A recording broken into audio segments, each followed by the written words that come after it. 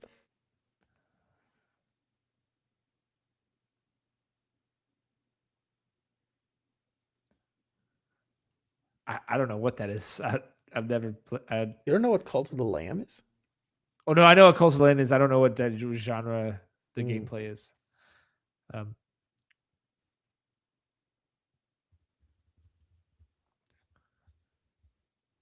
Can you list any game that applies to those three indie 2D action games, at least in the last 6 years?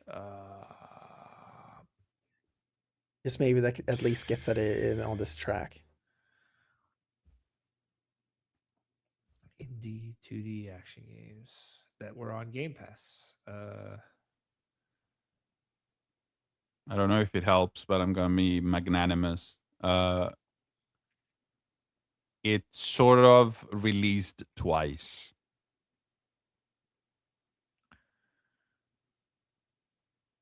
It's probably on early access. Is this no? Is this Hades 2? It can't be.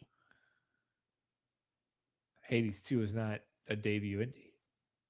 Yeah. But we also don't And know if has it is the 3D debut indie graphics. category.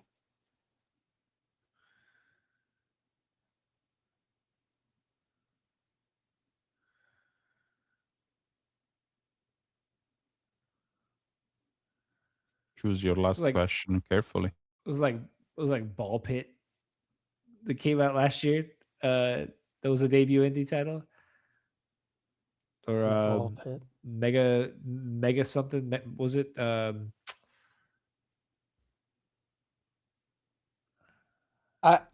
kind of wanna go with Ball Pit. I think. What's something? Is this a roguelike? Do we want to ask that? Sure. Is this a roguelike or roguelite? Any rogue situation? Yes. Do we want to guess Ball Pit? Ooh. Are there any other roguelite likes that it could be? Because we've been getting a lot of them. I don't know. The other one would be Hades 2, but Hades 2 has 3D graphics. Yeah, I would go Hades with 2 Ball also Pit. didn't come to Game Pass, right? Maybe it did. I don't know. I don't pay attention to Game Pass. Fucking Microsoft ass. Let's was I'm gonna Was help Ball you with Pit- that. was Ball Pit on Game Pass? I don't even know. I don't know. What did you want to help us with, Rico? One question that you should add to your usual questions in this game, I think it's a very personal one, but it might, if you know each other, it might help you. Is like, would X be the perfect platform to play it on, or something like that? I don't know if that would Okay. help us in any way. Okay, We're all kind of multi-platform people. but I mean, there are games that sometimes do their best on a specific platform. maybe. Yeah, and I think Dennis, I think Ball Pit is multi-platform. Yeah. Like No, it definitely is. multi consoles. Not, but I think it's like it also came out on Switch, PlayStation, Xbox. I don't think it's like Xbox PC exclusive. But I don't have anything better. Yeah, should we just do Ball Pit? Yeah, we're gonna shoot Ball Pit. So okay, it's called Ball X Pit, by the way. So with spaces. We're gonna ask this. You're gonna say either yes or no. If this is a no, you will not reveal the game immediately, but instead randomly pick small details of the game from the Wikipedia page and slowly reveal what it is. And we will be able to just guess at some point and see if we get it. And then eventually you will reveal the game. If we're wrong, that is. Is it Ball X Pit? No. Okay. Yeah. didn't think so. So, this game was developed and published by the same entity. I'm not gonna say the name of it because that might get you immediately to what the game is. Came out in early access, as you said, December 2021. Then released on Windows, Xbox One, Xbox Series, Mac OS, Android, iOS. Then a year later, it comes to Nintendo Switch. And then a year after that, so 2024, it gets to PlayStation 4 and PlayStation 5. Then they do a port for MetaQuest for reasons. As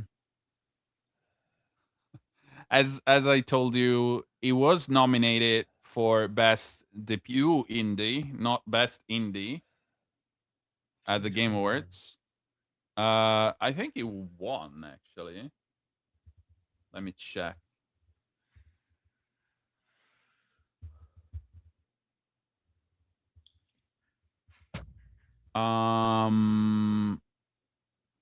Oh no, it didn't. What a sad thing. It lost to a game called The Stray, the cat one. Oh, Stray came out in 2021. No, that's 2022 because it was nominated the year it actually came out, not early access. Oh, gotcha. A bunch of, I mean, that is not going to help in any way.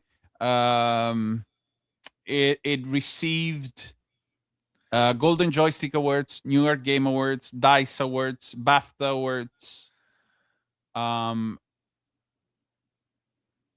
It was considered one of the first of its own genre in a way, and has led to numerous titles with similar auto combat mechanics. Vampire Survivors. Yep.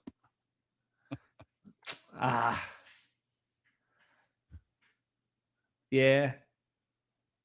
Yep. That's topical too. Because of Vampire Crawler. Man. That's Yeah. why I chose it. Yeah. We were so close with Bullpit. But yeah, it was nominated for Best Indie, not Best Debut Indie, not Best Indie. That's how you pulled yourself into a. It is on mobile. It is a mobile. He did say he would pick a mobile game, but I wouldn't call this a mobile game. It is a game that is I on wouldn't mobile. either. Yeah, I mean it's. Otherwise, we could call Resident Evil 4 a mobile game. That's true. And Control, now that it's on Yeah. iOS.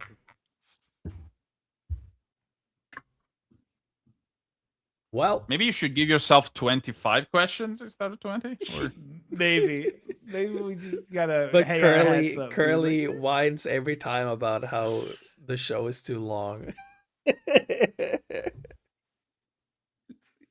Yeah, we were trending on that last topic for an hour and 20 minutes, and we're at 3 hours and 7 minutes. You could do the other way around, which I tried in the past in other podcasts, which is you have I think one or two, one total minute each, and you just ask every single question you have in that minute. But there's no limit to the questions. Of course, I mean I would have to answer as quickly as possible to help you as well. But it would be like a rapid fire thingy, and in 2 minutes, 5 minutes, or whatever you want, you would have to guess what the game is. I like that. We'll have to pitch that to Curly. I think he'll be down for that. And then when you're bored, you do the game I do, which is IKEA or Pokemon. And you find a name, and the players have to guess if it's a IKEA, Oh. or if it's a Pokemon. That sounds Yeah. really fun. It is because there's a bunch of names there. That is only funny for people who don't know Swedish. Yeah, I mean, how much of your audience do you think knows Swedish? No, but it doesn't work for me because I know Swedish. So Yeah, fair.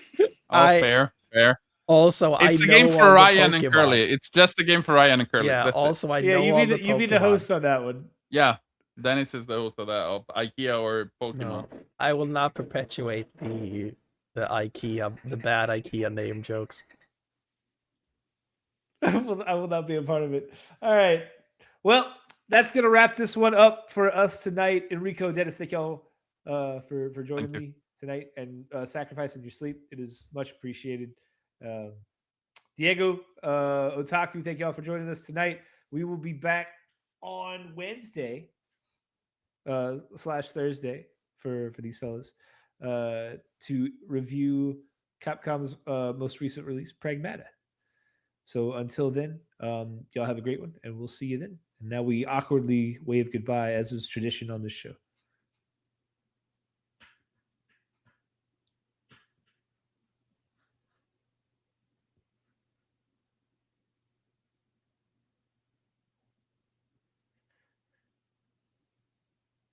Dennis, are you gonna stop the stream?